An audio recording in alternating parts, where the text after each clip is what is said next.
ज्ञानदेव तुकाराम पंढरीनाथ भगवान की जय.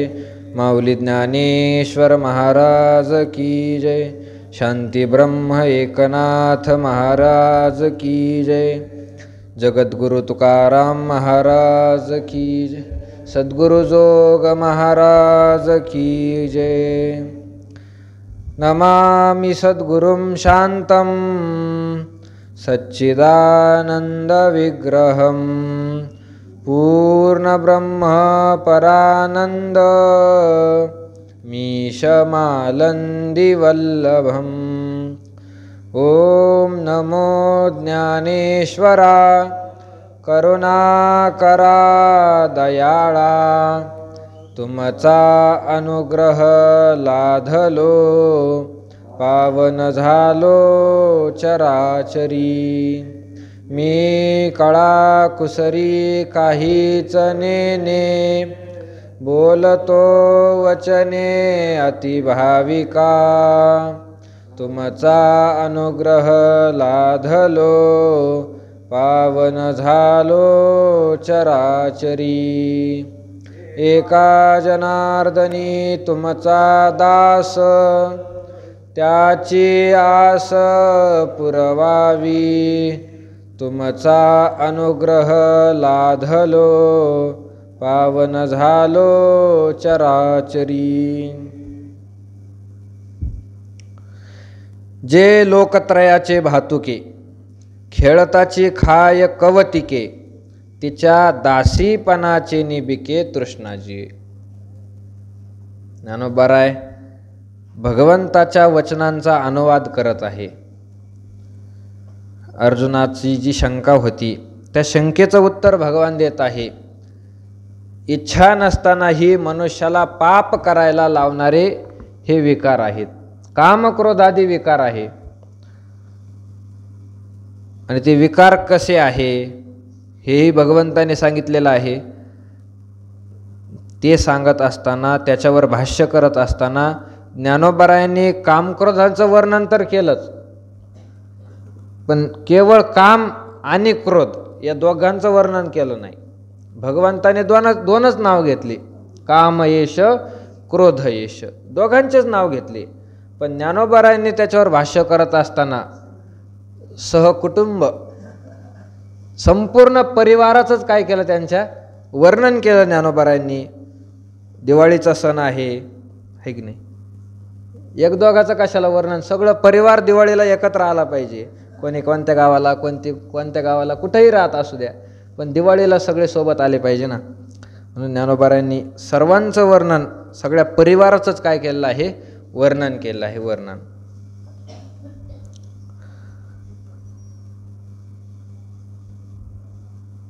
कौतुके कवळीता मुठी जे 14 भुवने थेकुटी ते भ्रांती ही धाकुटी वाल्ही दुल्ही.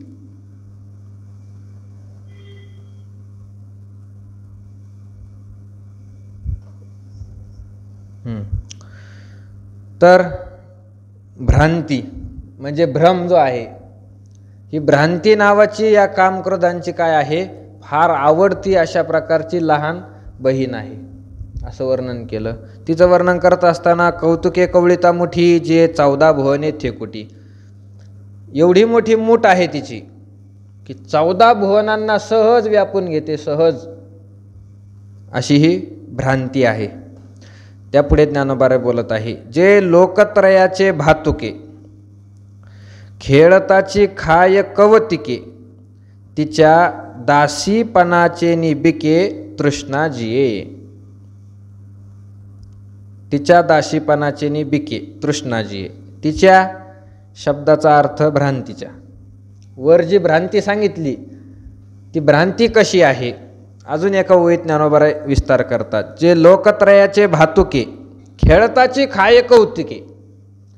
लोकत्रयाचे म्हणजे तिन्ही लोक, स्वर्गलोक, मृत्यूलोक आणि पाताळ लोक. स्थूल दृष्टीने, त्याच्यामध्ये सूक्ष्मदृष्टीने जर पाहिलं तर 14 भुवनांचा विस्तार आहे. पण स्थूल दृष्टीने शास्त्रकाराने 3 लोक म्हटलेलं आहे, त्रिभुवन म्हटलेलं आहे, त्रैलोक्य म्हटलेलं आहे. स्वर्ग, मृत्यू, पाताळ यांचा मंडप घाती लावू स्वर्ग मृत्यू पाताळ. हां, तर हे 3 लोक जे आहे लोकत्रयाचे भातुके, या तिन्ही लोकांना भातुकच केलेलं आहे. या भ्रांतीने भ्रांती खेळायला लागली, भातुकलीचा खेळ खेळायला लागली आणि ते खेळण्यासाठी हे तिन्ही लोक म्हणजे काय आहे भातुके केलेलं आहे. आणि खेळताची खाय कौतुके, खेळता खेळताच ती काय करते कौतुकाने खाऊन घेते तिन्ही लोकांना. कोण? भ्रांती. तिन्ही लोकांना भ्रांती खाते. रूपक केलेलं आहे खेळायचं. ज्ञानोबरायला एवढंच सांगायचं की भ्रांती जी आहे तिची व्याप्ती ही तिन्ही लोकांमध्ये आहे. भ्रमाची व्याप्ती तिन्ही लोकांमध्ये आहे. केवळ पृथ्वी मृत्यूलोकातले लोक भ्रमित आहे असं काही नाही, पाताळातले सुद्धा भ्रमितच आहे. आणि स्वर्गाधिक ठिकाणचे लोकसुद्धा कसे आहे भ्रमितच आहे. भ्रमाचं लक्षण आपण काल पाहिलं. भ्रमाचं लक्षण काय? ज्या ठिकाणी जे नसतं त्या ठिकाणी ते दिसणं, याला म्हणतात भ्रम. हा भ्रम स्वर्गाधिक लोकांना सुद्धा हा भ्रमच झालेला आहे. यज्ञच त्याच्यासाठी करतात. म्हणती संसारी जन्मीजे यज्ञाधिक कर्म कीजे, मग स्वर्ग सुख भोगीजे मनोहर मनोहर. असे लोक आहे. यज्ञाधिक कर्म करावं आणि ते कर्म करून काय करायचं सुंदर अशा प्रकारचं दिसणारं स्वर्गाचा काय करायचा भोग घ्यायचा. भोग या लोकांच्या दृष्टीने जर पाहिलं तर हा स्वर्ग लोक काय आहे दिव्यच आहे. दिव्यच आहे, दिव्य आहे. स्वर्गामध्ये चिंतामणीच्या सडका आहे. चिंतामणी नावाचा दगड, इच्छा केली ज्याची इच्छा केली ती इच्छा पूर्ण करतो असा दगड. असे एक दगड नाही, त्या दगडाच्या सडका आहे. सडका रोड, चिंतामणी दगडाची रोड. आपले रोड कसे आहे आपले दगडाचे आहे पण चिंतामणीचे नाही. ते चिंतामणीचे सडका आहे. जे गावी खिल्लारे कामधेनूची, त्या ठिकाणी कामधेनूचे कळपचे कळप आहे. आपल्या ठिकाणी आता गावरान गाय सुद्धा पाहायला मिळत नाही. एक गाय सुद्धा पाहायला मिळत नाही गावरान. असतील गायीचं जर्शी गाई 10 सांभाळतात लोक, पण एक गावरान गाय सांभाळत नाही. तिच्यापासून फायदा काय असे आपले मूर्ख लोक आहे. पोशी वांझ गाय तेथे कैची दूध असाय, या वचनाप्रमाणे पोषित नाही, कारण तिच्यापासून काय मिळत नाही फायदा मिळत नाही. फायदा चुकीचा आहे. दारामध्ये गाय असणं हाच फायदा आहे. तिच्यापासून फायदा होईल याची अपेक्षा नाही करू नये. नाथ महाराज भागवतामध्ये सांगतात, भगवंताच्या मुखातील वाक्य आहे, निर्लोभ गायीची सेवा तेने माझी प्राप्ती उद्धवा. उद्धवा गायीची निर्लोभ सेवा तेने माझी प्राप्ती. भगवंताच्या प्राप्तीचं साधन आहे गाय. त्या गायीची सेवा केल्याने भगवंताची प्राप्ती होते. अजून काय लाभ पाहिजे? संत दर्शने हा लाभ. पद्मनाभ जोडला, ते संत कुठं पाहायला मिळत नाही, दुर्मिळ असतात. घरी गाय आहे ना, तिची सेवा केली तरी तोच फायदा आहे. पद्मनाभाचं दर्शन आहे, फार मोठा लाभ आहे. निर्लोभ, लोभ न ठेवता गायीची सेवा करणं. पण लोक कोणी आता गायीची सेवा करत नाही. तर त्या स्वर्गामध्ये कामधेनू काय कामधेनूचे कळप आहे. कामधेनू म्हणजे तिच्याजवळ सुद्धा इच्छा केली की पूर्ण होते इच्छा. कल्पतरूचे बगीचे, आपल्या तिकडे येड्या बाबळी. कल्पतरू तसाच आहे, इच्छा केली की सगळ्या वस्तू पूर्ण करतो. स्वर्ग दिव्यच आहे. चांगल्या अप्सरा त्या ठिकाणी आहे. ते शुकाचार्याचं प्रसंगामध्ये येतं ना, अप्सरेच्या पोटामधून सुगंध बाहेर येत होता, पोटामधून. असे दिव्य भोग आहे स्वर्गामध्ये. आणि ते भोग भोगण्यासाठी मनुष्य आकर्षित होतात, मग यज्ञ करतात आणि यज्ञ करून जातात स्वर्गाधिकांना. मग स्वर्गाधिकाला जरी गेले तरी ते काय आहे भ्रमिष्ट आहे. भ्रमिष्ट. ज्ञानोबराय म्हणतात त्यांनी खऱ्या तत्वाला ओळखलं नाही. खऱ्या तत्वाला ओळखलं नाही. यज्ञ पुरुषा चुकती भोगता, जो यज्ञाचा भोगता आहे त्या यज्ञ पुरुषालाच ते काय करतात चुकतात, विसरतात. ते अहम क्रतुरहम यज्ञ सदाहम अहम औषधम. भगवान सांगतात यज्ञ मी आहे. अहम क्रतुः, मीच यज्ञ आहे, मी त्या यज्ञाचा काय आहे, भोक्ता आहे, भोक्ता. पण ते मला विसरून जातात, यज्ञ करून इच्छा करतात स्वर्गाधिकाची, मग ते पुण्य काय होतं, संपून जातो. अशा प्रकारे ते भ्रांत आहे, भ्रांत आहे. जगताला सत्य मानलेलं आहे, स्वर्गाधिकाला श्रेष्ठ मानलेलं आहे, म्हणून ते सुद्धा काय आहे, भ्रमिष्ठ आहे. लोकत्रयाचे भातुके, खेळताचे खाय कौतुके, तिच्या दाशीपणाची निबिके तृष्णाजीये. तर ती जी भ्रांती आहे, तिच्या दाशीपणाचे निबिके तृष्णाजीये. दाशीपणाच्या आधारावर तृष्णा जगत असते. रूपक केलेला आहे ज्ञानोबारांनी. म्हणजे भ्रमाच्या आधारावर कोण आहे, तिच्या दाशीपणाची निबिके तृष्णाजी. भ्रमाच्या आधारावर तृष्णा आहे. तृष्णा शब्दाचा अर्थ होतो तहान.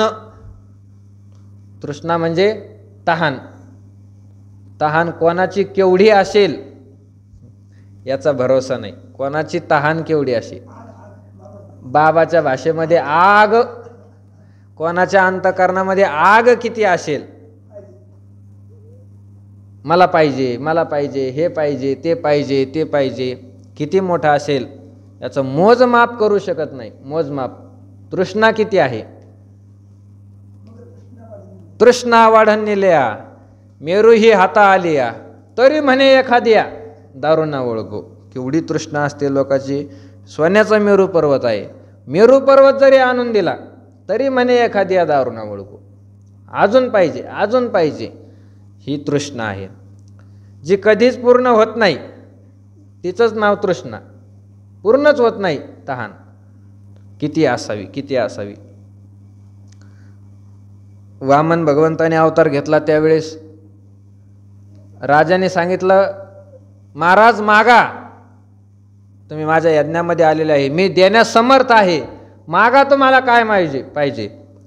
वामन भगवंताने सांगितलं, मला तप करायचंय आणि तप करताना मला कोणी उठवून देऊ नये, म्हणून माझ्या मालकीची 3 पावलं जागा मला फक्त पाहिजे, मला बसता येईल एवढी जागा पाहिजे, 3 पावलाची. त्या ठिकाणी वामन भगवंताचा ब्राह्मणाचा अवतार होता. राजाने उपहास केला, उपहास केला राजाने. हसला राजा मोठमोठ्याने त्या ठिकाणी आणि सांगितलं, बालक तो बालकच राहिला. जरी ब्राह्मण असला काय, तपस्वी असला काय, साधूच्या वेशात असला काय, पण बुद्धी काय आहे, बालकाचीच आहे. अरे राजा प्रसन्न झालाय, सगळी पृथ्वी माझ्या ताब्यामध्ये आहे, पाताळीचा मी मालक आहे, आणि एवढा यज्ञ पूर्ण झाला म्हणजे जवळजवळ स्वर्गाचा सुद्धा आता मी मालक झालो, 3 लोकाचा मालक आहे, आणि मी प्रसन्न झालोय. माझ्या मुखाने मागा म्हणतोय, आणि काय मागते, 3 पावलं भूमी, 10-20 एकर जागा मागायची, मोठा मठ मागायचा, मोठी गाडी मागायची, शिष्य संप्रदाय, अशा गोष्टी मागायच्या सोडून देऊन 3 पावलं भूमी मागितली. शेवटी बालक तो बालकच राहिला, उपहास केला. पण वामन भगवंताने सांगितलं, राजा मी साधू आहे, आणि साधू लोकांना जास्त आग नसावी. संतुष्ट सततम योगी, ज्ञानेश्वरी वाचली नाही का, गीता वाचली नाही का, संतुष्ट सततम योगी. योगी म्हणजे साधू. योग्याने थोड्यामध्ये काय असावं, संतुष्ट. यदृच्छा लाभ संतुष्टो द्वंद्वातीतो विमत्सरहा. यदृच्छाला प्रारब्धाने जे काही मिळेल त्याच्यामध्ये काय असावं, संतुष्ट असावं. त्याला फार तृष्णा नसावी, तृष्णा नसावी त्याला. म्हणून राजा मी साधू आहे. आणि किती तृष्णा वाढली म्हणजे ती पूर्ण होणार आहे असं वाटतं. मग राजाने उपहास केला होता. आता वामन भगवंताने राजाचा उपहास केला. राजा तू तुझं उदाहरण पहा, तुझं उदाहरण पहा. एकतर पृथ्वीचं पूर्ण राज्य मिळवलेलं आहे, खाली पाताळ लोकांमध्ये सुद्धा राज्य मिळवलेलं आहे, तरी तुला स्वर्ग प्राप्त करण्याची आग शिल्लक आहे. स्वर्ग प्राप्तीची काय आहे, तृष्णा शिल्लक आहे. आता ज्यांना स्वर्ग प्राप्त आहे, इंद्रादिक देव, त्यांना तरी तृष्णा पूर्ण आहे असं आहे का, नाही. त्यांना सुद्धा मोठ्या देवाकडे पाहिल्यानंतर आगच होती. इंद्रादिक देव सुद्धा त्यांना अजून मोठं पद पाहिजे. ब्रह्मदेवाकडे त्यांची दृष्टी आहे. ब्रह्मदेवाला अजून विष्णू शंकरापर्यंत जाण्याची काय आहे, इच्छा आहे. इच्छा, तृष्णा संपत नाही. फार मोठी आहे तृष्णा. ब्रह्मदेवाला सुद्धा झालतीच ना तृष्णा. ब्रह्मदेवाला वाटलं एवढं मोठं आपण उत्पत्तीचा खाता आहे आपल्याकडं, उत्पत्तीचं खातं आहे आपल्याकडं, केवढा मोठा कारभार आहे. आपण सामान्य आहोत का? आपल्याला कोणी विचारित सुद्धा नाही. असं नाही तसं नाही, कुठं मान मान्यता नाही, कुठं आपला सत्कार केला नाही. ब्रह्मदेवाला सुद्धा वाटलं. तृष्णा, भगवंताने अभिमान दूर केला तो भाग वेगळा, पण ब्रह्मदेवाला सुद्धा काय झाली? तृष्णा झाली.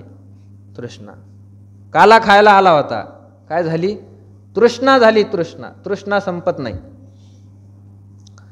म्हणून तिच्या दाशीपणाची निबिके तृष्णाची, ही फार भयंकर आहे तृष्णा.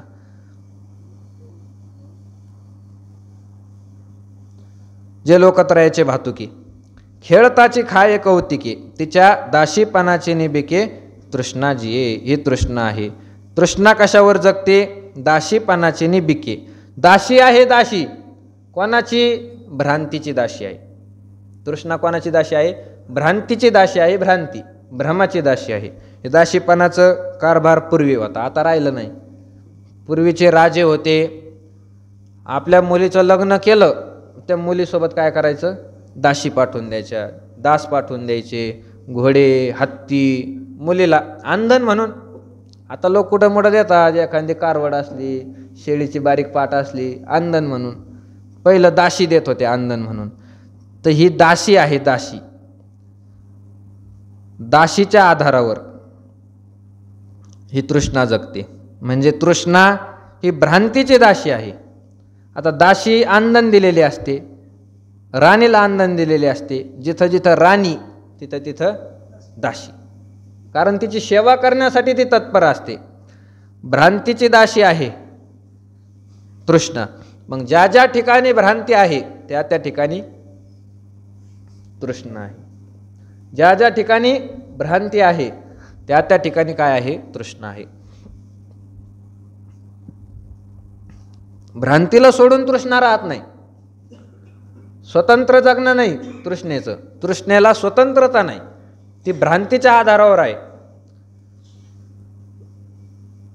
नैयायिकाच्या दृष्टीप्रमाणे जर पाहिलं तर भ्रांती आणि ही तृष्णा यांच्यामध्ये व्याप्ती आहे. व्याप्ती नैयायिकाच्या दृष्टीप्रमाणे थोडं अवघड आहे, पण तरी सांगतो. आता सोपं सोपं कुठपर्यंत ऐकायचं, थोडंफार अवघड ऐकण्याची काय पाहिजे? सवय पाहिजे. कारण लोकांना अवघड पचतच नाही. विनोद सांगायला लागला, एखादी कथा सांगायला लागला, इतिहास सांगायला लागला, मग लोकांना बरं वाटतं.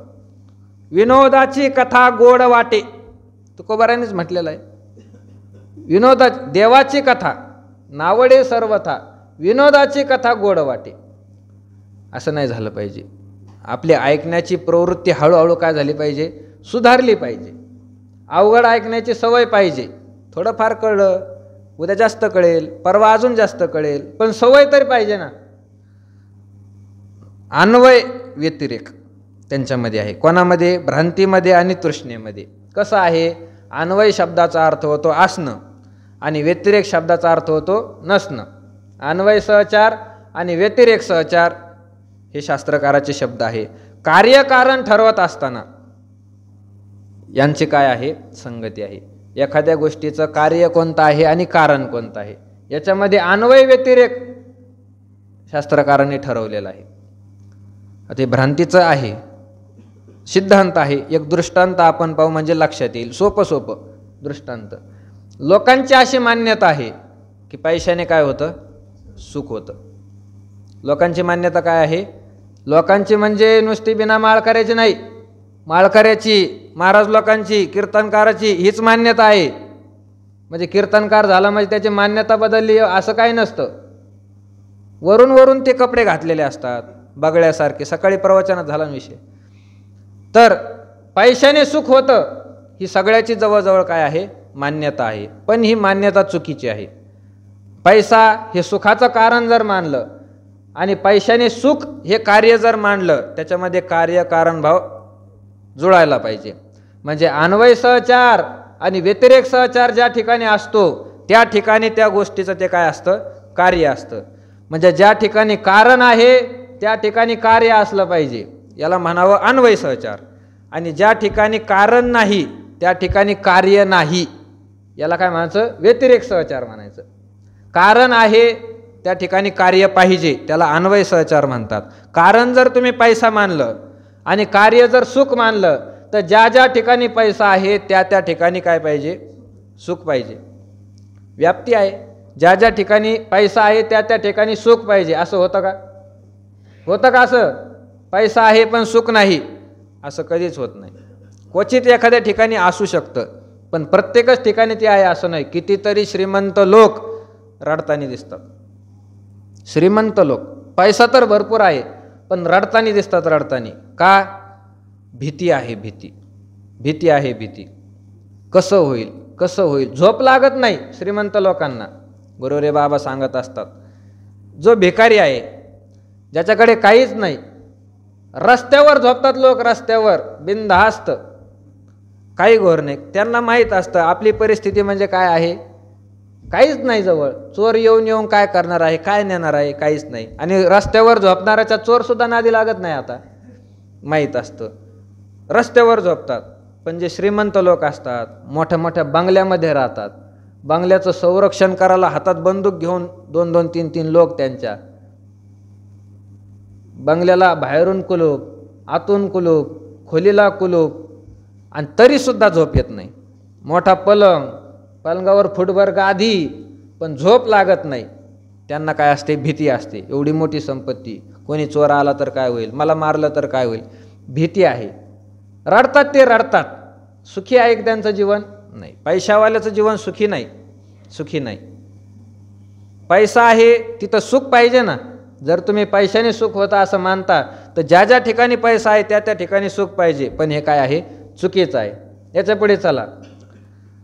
एखादा श्रीमंत आहे, राजा आहे, राजा, आणि राजाचं संरक्षण करायला झोपलेला आहे. राजा गादीवर झोपलेला आहे आणि राजाचं संरक्षण करायला त्या पलंगाच्या बाजूने तलवारी घेऊन लोक उभे आहे. तलवारी घेऊन लोक उभे आहे. राजा आहे पण झोपला. आणि झोपेमध्ये राजाला काय झालं? स्वप्न पडलं. फार मोठं परचक्र आलं. एका राजाने आक्रमण केलं. आक्रमणामध्ये सगळं सैन्य आपलं मारून टाकलं. स्वतःचा जीव वाचून राजा पळून गेला. दुसऱ्या राज्यामध्ये गेला. भिकारी झाला. अंगावर कपडे सुद्धा राहिले नाही. एक लंगोट गुंडळलं आणि फिरत फिरत जंगलामध्ये गेला. त्याची दिशा काय झाली? चुकली. दिशा चुकली. आणि अचानक जाऊन तो काय त्या आदिवाशाच्या ताब्यात सापडला. राजा आहे, आदिवाशांच्या ताब्यात सापडला. आदिवाशांनी त्याला चौकून घेरलेला आहे. असे भाले लावून धरलेले आहे. हलायचं नाही अजिबात. स्वप्नामध्ये सुरू आहे राजाच्या. आणि कुठं झोपलेला आहे? राजवाड्यामध्ये पलंगावर झोपलेला आहे. स्वप्नामध्ये काय झाला? भिकारी झाला. वास्तवात कोण आहे? राजा आहे. भिल्लांच्या तावडीत सापडलेला आहे. जिथं झोपलेला होता तिथं सैनिक तलवारी घेऊन उभे आहे. पैसा नाही का जवळ? पैसा आहे पण सुख आहे का? स्वप्न अवस्थेत असताना राजा सुखी आहे का? नाही. म्हणजे पैसा आहे त्या ठिकाणी सुख आहे, हे समीकरण चुकीचं आहे. हा अन्वय सहचार झाला. अन्वय सहचार जुळत नाही, व्यभिचार आहे. आता व्यतिरेक सहचार जुळायला पाहिजे. ज्या ठिकाणी पैसा नाही त्या ठिकाणी सुख पण नाही पाहिजे. पैसा जर सुखाचं कारण आहे तर व्यतिरेक सहचार, पण ते पण जुळत नाही.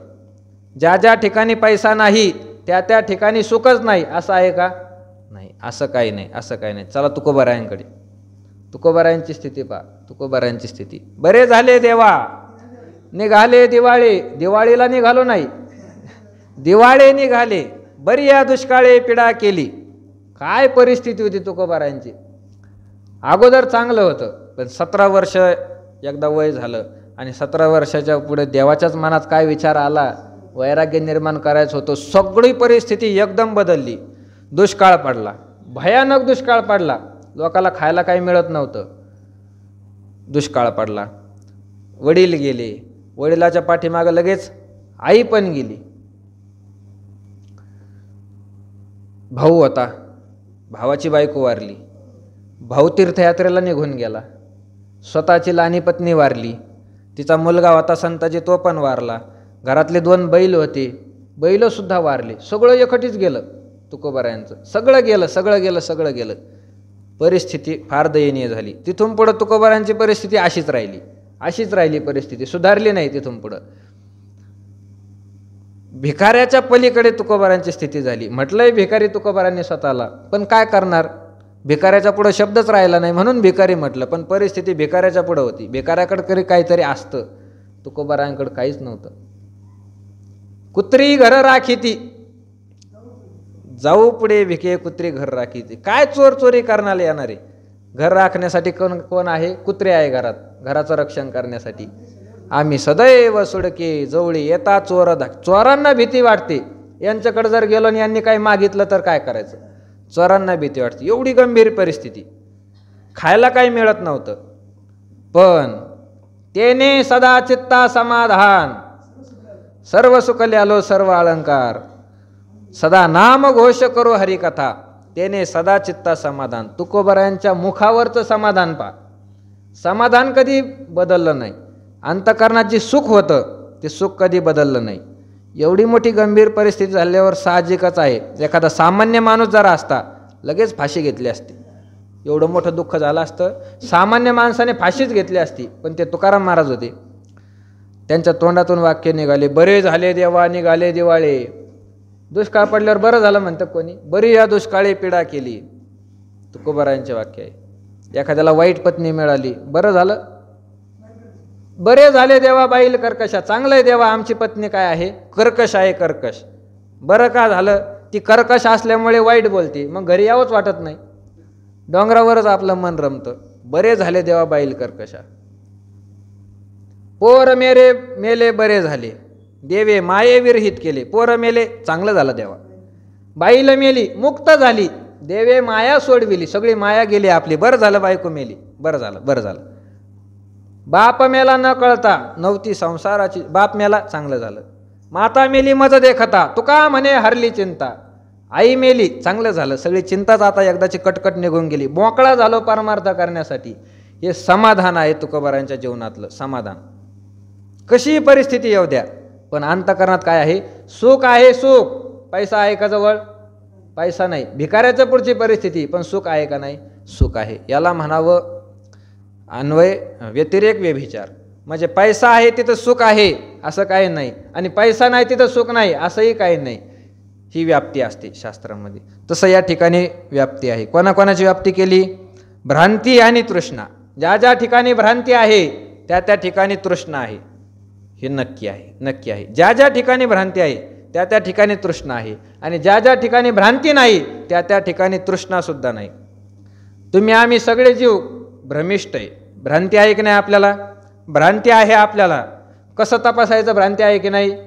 मशीन, बीपीचं तापीचं काही मशीन, भ्रांतीचं सुद्धा मशीन आहे. भ्रांतीचं मशीन आहे, भ्रांतीचं मशीन आहे. डोळे उघडून पाहायचे सकाळी. डोळे उघडून पाहिल्यानंतर आपल्याला देव न दिसता जग दिसलं, आपलं घरदार सगळं दिसलं, समजून घ्यायचं अजून भ्रांती शिल्लक आहे. ज्या दिवशी डोळे उघडून पाहिल्यावर सगळं नुसतं देवच दिसायला लागेल, मग समजायचं आता भ्रांती काय झाली? निघून गेली. जे जे दृष्टी दिशे ते ते हरिरूप, अशी अवस्था झाल्यावर. पण आपल्याला जर जगत दिसत असेल तर समजा आपल्या ठिकाणी काय आहे? भ्रांती आहे, भ्रांती. आणि भ्रांती त्याच्या ठिकाणी आहे तर माझी तृष्णा संपली, मला आता कशाची इच्छा नाही राहिली, हे त्याने बोलू नये, हे त्याने बोलू नये. लोक काय काय म्हणून दाखवतात, आता काय आहे, सगळं व्यवस्थित झालेलं आहे, पोराबाळाचे लग्न झाले, त्यांना नातू मुलं झाले, शेती गीती सगळं व्यवस्थित लागलेलं आहे, एक वर्ग शेती करतं, एक वर्ग नोकरीला, सगळं व्यवस्थित झालं, आता मला कशाचीच इच्छा राहिली नाही, असं म्हणू नये, असं म्हणू नये. कारण तू अजून भ्रमामध्ये आहे, भ्रमामध्ये आहे, अजून तुझं काहीच झालं नाही. मुलं बाळ मोठं होणं, त्यांना नोकरी लागणं, त्यांचे लग्न होणं, त्यांना पोरं होणं, याच्यामध्ये कल्याण समजतो, तू भ्रमिष्ठ आहे. याच्यामध्ये कल्याणच नाही, आणि ज्याच्यामध्ये जे नाही त्याच्यामध्ये ते पाहणं, यालाच भ्रम म्हणतात. नोकरीमध्ये कल्याण नाही, नोकरीमध्ये तू कल्याण पाहतो, तू भ्रमिष्ठ आहे. आणि भ्रम आहे, मग तुला अजून तृष्णा काय आहे? शिल्लक आहे, तृष्णा गेलेली नाही, तृष्णा गेलेली नाही. याला म्हणावं, ज्या ज्या ठिकाणी भ्रम आहे त्या त्या ठिकाणी तृष्णा आहे, तृष्णा. सार्वभौम राजा आहे, पण अजून स्वर्गाची इच्छा आहे. भ्रमिष्ठ आहे म्हणून त्याला स्वर्गाची काय आहे? इच्छा आहे, तृष्णा आहे. हा अन्वय सहचार झाला. आणि व्यतिरेक सहचार सुद्धा जुळतो. ज्या ज्या ठिकाणी भ्रांती नाही, भ्रम नाही, त्या त्या ठिकाणी तृष्णा नाही. संताचं जीवन पहा, संतांना भ्रम नसतो, संतांना भ्रम नसतो. भ्रम संतांचा काय झालेला असतो? नष्ट झालेला असतो. खरं जर पाहिलं तर संतांचा भ्रम नष्ट झालेला असतो असं म्हणण्यापेक्षा ज्यांचा भ्रम नष्ट झालेला असतो त्यालाच संत म्हणावं. भ्रमित माणसाला कोणी संत म्हणत नाही. भ्रम गेला की त्यांना लोक काय म्हणतात? संत म्हणतात. ज्यांना आता हे जगत जगत दिसतच नाही, परमात्म रूपाने जे जे दृष्टी दिशे ते ते हरिरूप, पूजा ध्यान जप त्याशी नाही, सगळं भगवंताच्या आकारासारखं दिसत आहे. जेथे पाहे तेथे आहे विठ्ठल माय रखुमाई. जिकडं पाहो तिकडं पांडुरंगच दिसत आहे. त्या गवळणीसारखी अवस्था झाली. गवळणी जिकडं पाहो तिकडं तिला काय दिसायला लागला? देवच दिसत. कहा पगडारू देखे अनेरा, देखे तो सब वही ने घेरा. जिकडं पाहो तिकडं देवच दिसायला लागला. मग ती म्हटली आता पाय कशावर ठेवू? खाली पाव देवच आहे, पुढं देवच आहे, मागं देवच आहे, पाय कुठे ठेवू? देवच आहे सगळीकडे. तशी अवस्था संताची झालेली असते. म्हणजे संताच्या ठिकाणच्या भ्रमाची काय झाली? निवृत्ती झाली, भ्रमाचा नाश झाला. मग आता भ्रम नाही तर त्यांना काय नाही? तृष्णा सुद्धा नाही. भ्रम नाही, खुंटलिया धावा तृष्णेच्या, तृष्णेच्या धावा खुंटलिया. आता निश्चिंतीने पावलो विसावा, खुंटलिया धावा तृष्णेच्या. याजसाठी केला होता अट्टहास, शेवटचा दिस गोड व्हावा. आता निश्चिंतीने. तुकोबाराय म्हणतात एवढी परमार्थाची साधना अट्टहास कशासाठी केला? याजसाठी, एवढ्याचसाठी केला. शेवटचा दिस गोड व्हावा. शेवटच्या दिवशी चांगले लोक जमावे, दहाव्याच्या दिवशी लोक जमावे, फार मोठी नुक्ती झाली पाहिजे. नुक्ती लोकांनी, याला शेवट नाही म्हटलं तुकोबारायांनी. हा, अंतकाळी ज्याच्या नाम आले मुखा तुका म्हणे सुखा पार नाही. अंतकाळामध्ये भगवंताचं नामस्मरण आलं पाहिजे. शेवटचा दिवस गोड व्हावा, गोड झाला पाहिजे शेवटचा दिवस. परमात्म रूप अवस्था प्राप्त झाली पाहिजे. याच्यासाठीच काय केली? खटपट केली. आणि शेवटचा दिवस कधी गोड होत असतो? शेवटचा दिवस गोड कधी होतो? नोकरी लागल्यावर होत नाही. किती शेती वाढली, बागायती जमीन झाली, बोरला पाणी लागलं, या गोष्टीने शेवटचा दिवस गोड होत नाही. शेवटचा दिवस गोड एकाच गोष्टीने होतो, भ्रमाची निवृत्ती. भ्रमाचा नाश झाला, त्याचा दिवस काय झाला? गोड झाला. याच्यासाठी मी 8 तास करत होतो आणि आता काय झालं? ते प्राप्त झालं. तुकोबाराय म्हणतात माझ्या जीवनातील भ्रम निघून गेला, आता भ्रम राहिला नाही. आता जिकडे पाहे तिकडे वासुदेव दिसत आहे. वासुदेव, एकच वासुदेव दिसत आहे. आणि आता निश्चिंतीने पावलो विसावा, खुंटलिया धावा तृष्णेच्या. आता माझ्या तृष्णेच्या धावा खुंटल्या. तृष्णा शिल्लकच राहिली नाही. आता कशी शिल्लक राहील? कारण ज्ञानोबराय म्हणतात तिच्या दासीपणाची निबिके तृष्णाजी. तिच्या आधारावर तृष्णा आहे. कोणाच्या? भ्रांतीच्या आधारावर तृष्णा आहे. आता भ्रांतीच राहिली नाही, तृष्णा कशी राहील? नवरा बायकोचे घरात भांडणं झाले, नवरा बायकोचे भांडणं झाले घरात, आणि रागारागात त्याने बायकोला काढून दिलं. आता बायकोला काढून दिल्यावर त्याची दासी कशाला घरी राहील? दासी सुद्धा तिच्यासोबतच निघून गेली. तसं भ्रमच निवृत्त झाला तर त्या भ्रमाची दासी असणारी तृष्णा ती कशी शिल्लक राहील? तृष्णा सुद्धा आता काय झाली? निघून गेली, निघून गेली. संताचं जीवन आहे, कशाचीच तृष्णा नाही, कशाची तृष्णा नाही, आग नाही कशाची. बस पैसा मिळावा वाटत नाही, कुठं मानमान्यता आमची व्हावी असं वाटत नाही, कुठं लग्न कार्यात सप्ताहामध्ये आमचा सत्कार झाला पाहिजे इच्छा नाही, कोणी गळ्यात हार घातला पाहिजे इच्छा नाही, कोणी आम्हाला कीर्तन झाल्यावर पाकिट दिलं पाहिजे इच्छा नाही, कशाचीच इच्छा नाही. एवढं कशाला? देवाने विचारलं तर तुकोबाराने सांगितलं ब्रह्मादिक पदे दुःखाची शिराणी तेथे चित्त जनी जडो देशी. देवा, ब्रह्मादिक पद म्हणजे आमच्यासाठी दुःखाची शिराणी आहे. दुःखच आहे, दुःख सोलीव दुःख आहे ब्रह्मादिक पद. आम्हाला त्याची इच्छा नाही, नको आम्हाला ती नको. ब्रह्मादिक पदाला जर ते दूर करतात मग दुसरी कशाची तृष्णा राहणार आहे? ब्रह्मादिक पद म्हणजे सगळ्यात शेवटचं पद आहे, तृष्णाच नाही अंतकरणामध्ये. तिच्या दासीपणाची निबिके म्हणजे भ्रमाच्या आधाराने ही काय असते? तृष्णा जगत असते. पण ज्यांचा भ्रमच नष्ट झाला आता तृष्णा त्यांना काय करणार आहे? तृष्णा शिल्लक राहत नाही. हे असो मोहे मानिजे याते अहंकारे घेपे दिजे, जेने जग आपुलिया भोजे नाचवित असे. हे असो. ज्ञानोबा म्हणतात आता इथपर्यंत असू द्या, बस झालं इथपर्यंत. मोहे मानिजे, मोह, या मोहाच्या द्वारे यांना काय आहे? मान मान्यता आहे. हे सगळे जे परिवार आहे हे सगळ्या परिवारावर प्रेम आहे या मोहाचं, भरपूर प्रेम आहे सगळ्या परिवारावर, कोणाविषयी द्वेष नाही.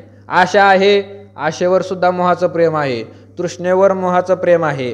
काम क्रोधावर मोहाचं प्रेम आहे. लोभावर मोहाचं प्रेम आहे. अविद्यावर मोहाचं प्रेम आहे. सगळ्यावरच प्रेम आहे. आशेवर सुद्धा प्रेम आहे. मोहे मानीजे, मोह त्यांना काय करतो, मान्यता देतो, मानतो, मोठं मानतो मोह त्यांना, आदर सत्कार करतो त्यांचा. या ते अहंकारे घेपे दिजे, म्हणून अहंकाराने यांची काय होते, घेणं देणं होतं. काम क्रोधाचं घेणं देणं कशावर होतं, अहंकाराने. अहंकार असेल तर काम क्रोधाचं काय, व्यवहार होतो. घेणं देणं म्हणजे व्यवहार होणं, घेणं देणं म्हणजे व्यवहार होणं. आणि हा व्यवहार होण्यासाठी कारणीभूत कोण आहे, अहंकार आहे. अहंकार नसेल तर या काम क्रोधाचं घेणं देणं होत नाही, काम क्रोधावर घेणं देणं होत नाही. संतांचं जीवन जर पाहिलं, संताचं जीवन जर पाहिलं तर संताच्या जीवनामध्ये अहंकार राहिलेला नसतो. मी तेथे काय, मी ते माझे, कोण वागवी ते ओझे, ही संताची मान्यता आहे. कशाचं मीन, कशाचं माझं, हे सगळं ओझा आहे, कोण वागवणार आहे. अहंकाराला दूर करतात. तुकोबाराचं वाङ्मय पहा, अभंग केले तरी मी केले असं कधी म्हटले नाही, मी केले असं नाही म्हटले. देवाच्या प्रसादाने झाले, किंबहुना तुमचे केले. ज्ञानोबाराय म्हणतात, एवढी मोठी ज्ञानेश्वरी, तुमचे केले. निवृत्तीनाथन म्हणले, हे कोणी केलेलं आहे, तुम्हीच केलेलं आहे. नाथ महाराजांचं तुम्ही भागवत पहा, ठिकठिकाणी हे सद्गुरूंनी माझ्या मुखामधून बोलून घेतलेलं आहे. तुकोबारायांचे अभंग पाहिले, माझे युक्तीचा नव्हे हा प्रकार, माझं विश्वंभर बोलवितो, स्वतःकडे अहंकार घेतला नाही. हा, कोण बोलविते हरिविन, हरीशिवाय कोण बोलतं, साळुंकी मंजुळ बोलतं शिवानी. अहंकार कधी घेतला नाही. साधना करून भगवंताचं पद प्राप्त करून घेतलं, पण त्याचा सुद्धा अहंकार नाही घेतला. देवकी नंदने केले आपुल्या चिंतने, देवकी नंदने केले म्हटले. चिंतन कोणी केलं, तुकोबारायांनी केलं, पण पांडुरंगाने माझ्याकडून करून घेतलं, अहंकार घेतला नाही. अहंकार न देखीचे ऐसे केले, या विठ्ठले दुःखाशी, म्हणजे दुःख आम्हाला पाहायला सुद्धा मिळत नाही. कोणी केलं, हे स्वतः साधना केली, पण या विठ्ठलावर घातलं, त्याने आम्हाला अशी साधना करून घेतली. म्हणजे अहंकाराचा संताच्या जीवनामध्ये काय नाही, लवलेश नाही. संताच्या जीवनात अहंकार नाही. आणि अहंकार नसल्यामुळे काम क्रोधाचा व्यवहार त्यांच्या जीवनामध्ये पाहायला सापडत नाही. अहंकारच नसल्यामुळे काम क्रोधाचा व्यवहार पाहायला सापडत नाही. खरं तर असं आहे, काम क्रोधाचा व्यवहार जरी झाला, पण त्याच्या बुडाखाली जर अहंकार नसेल तर ते काम क्रोध त्यांना काहीच करत नाही. काम क्रोधाला दुसऱ्यावर मात करण्यासाठी अहंकाराचं पाठबळ अगोदर लागतं. अहंकाराचं बळ नसेल तर ते काम क्रोध काहीच करत नाही. तुकोबारायांना राग येत नव्हता का, खूप राग येत होता. न यावा तो कैसा राग, खोटे मग देखोनी, हे तुकोबारायांचं वाक्य आहे. कस काय राग येऊ नये, का राग येऊ नये, म्हणजे राग आला आला आला राग, पुढे शिंदळीचे रडतील.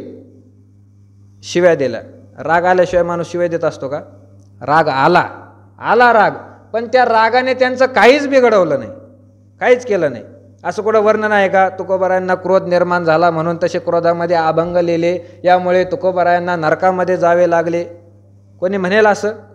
आणि एखादा जर म्हणलास तर त्याची अवस्था कशी करतील वारकरी असं म्हणूच शकत नाही कोणी, कारण ते काम क्रोध त्यांना बाधा आणत नाही. ब्राह्मणांनी ठरवलं होतं नाथ महाराजांना राग आणायचा, नाथ महाराजांना राग आणायचा प्रयत्न केले, नाथ महाराजांना राग आणण्यासाठी.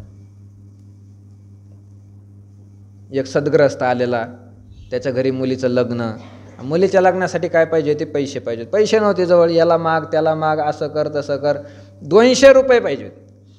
200 रुपयाचे काय, त्या काळामध्ये 200 रुपयाची गरज होती.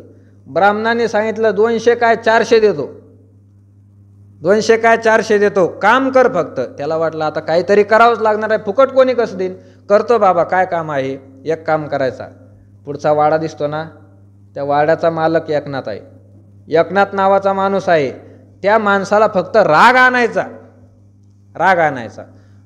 ठीक आहे म्हटले, राग आणणं काय अवघड असतं. माणसाला राग कधी येतो, ज्या माणसाला जे आवडत नाही ते जर केलं त्याला आपोआप काय येतो, राग येतो. ज्याला जे आवडत नाही ते जर केलं त्याला नक्कीच काय येतो, राग येत असतो. राग ठरवलं त्यांनी. मग त्यांनी स्वभाव विचारून घेतला, यांना काय आवडतं काय आवडत नाही ते मला सांगा. मग याने सांगितलं, सकाळीच उठतो, स्नान संध्या करतो, देवपूजा करतो, असं करतो तसं करतो, संतावर प्रेम आहे, देवावर प्रेम आहे, सगळं सगळं सगळं जसंच तसं काय केलं सांगितलं. आता यांनी ठरवलं, सकाळी बरोबर देवपूजेच्या समयाला गेले. पुढं नाथ महाराज देवपूजा करण्यासाठी बसलेले आहे. आता नाथ महाराज म्हणजे अगोदरच काय आहे, ब्राह्मण. ते काय नास्तिक होते का? मग आस्तिक होते, ब्राह्मण होते, संत होते, आणि स्नान करून आले गोदावरीचं आणि पूजेसाठी बसलेले आहे.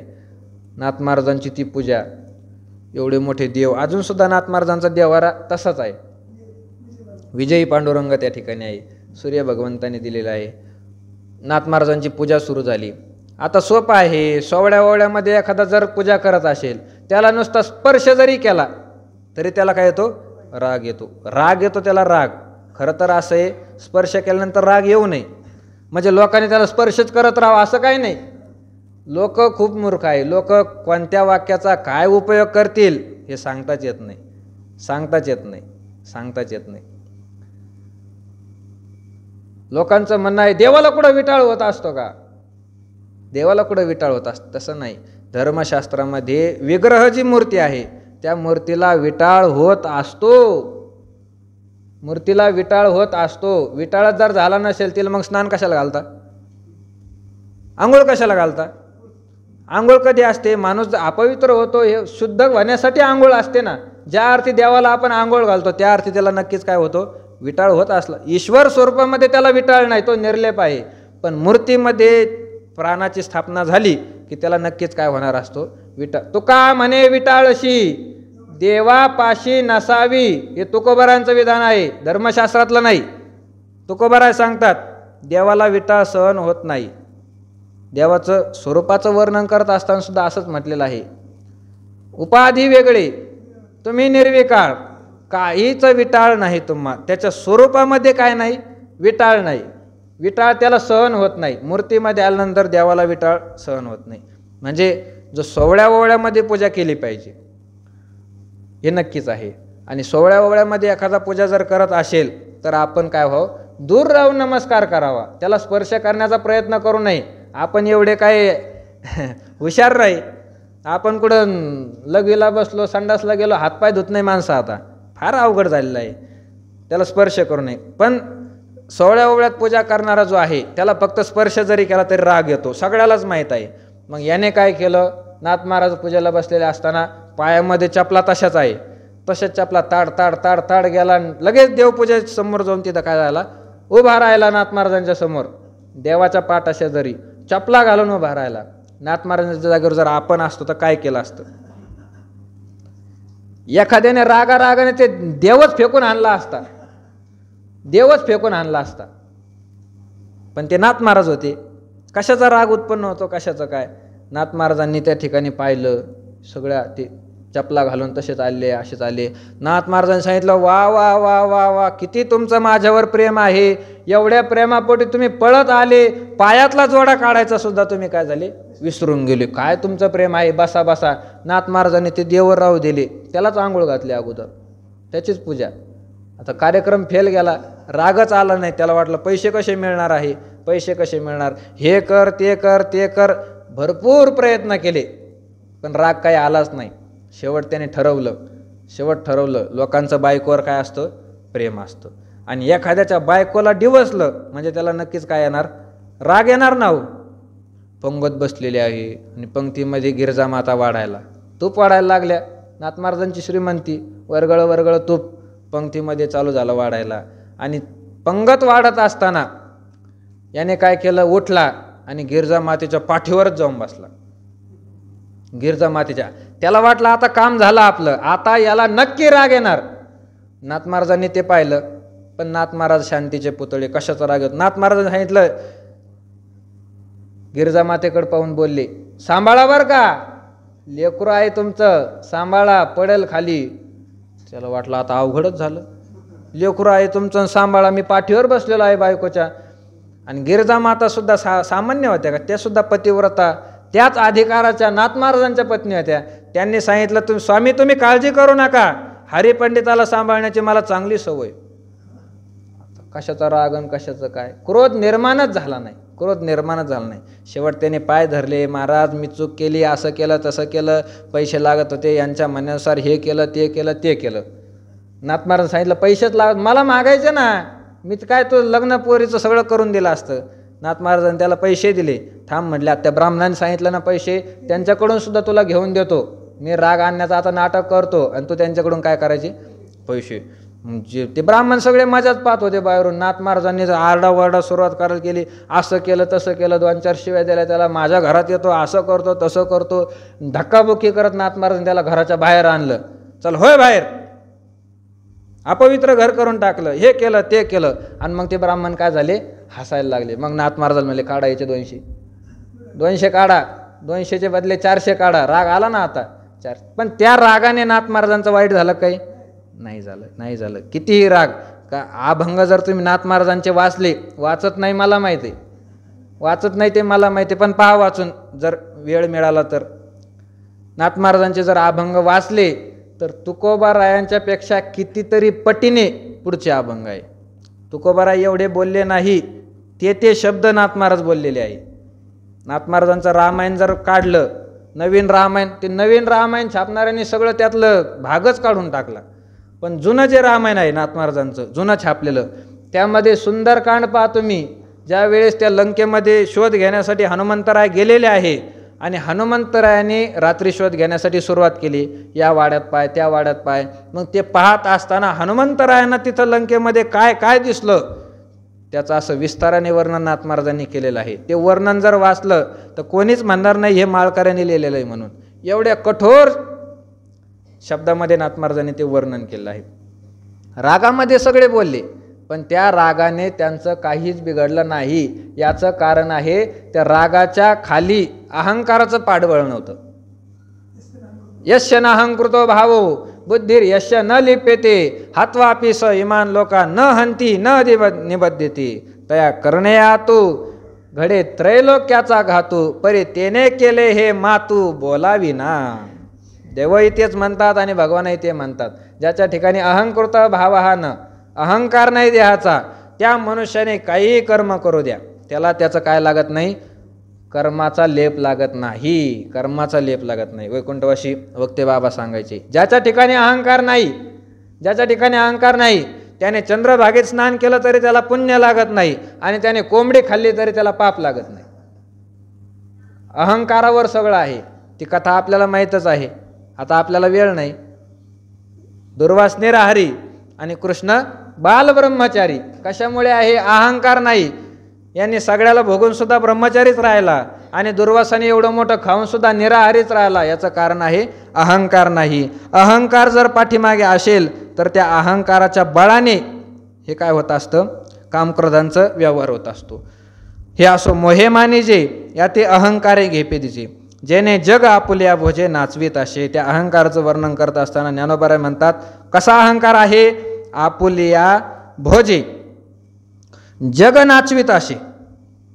आपल्या भोजे म्हणजे हौशेने, आपल्या ताकदीने सगळ्या जगाला तो काय करतो, नाचवतो. असा काय आहे, अहंकार आहे. या 249 होईपर्यंत आपण आलेलो आहे. उद्या पुढच्या वयाचं चिंतन करण्याचा प्रयत्न करू. पुंडलिक गौरधारी विठ्ठल श्री ज्ञानदेव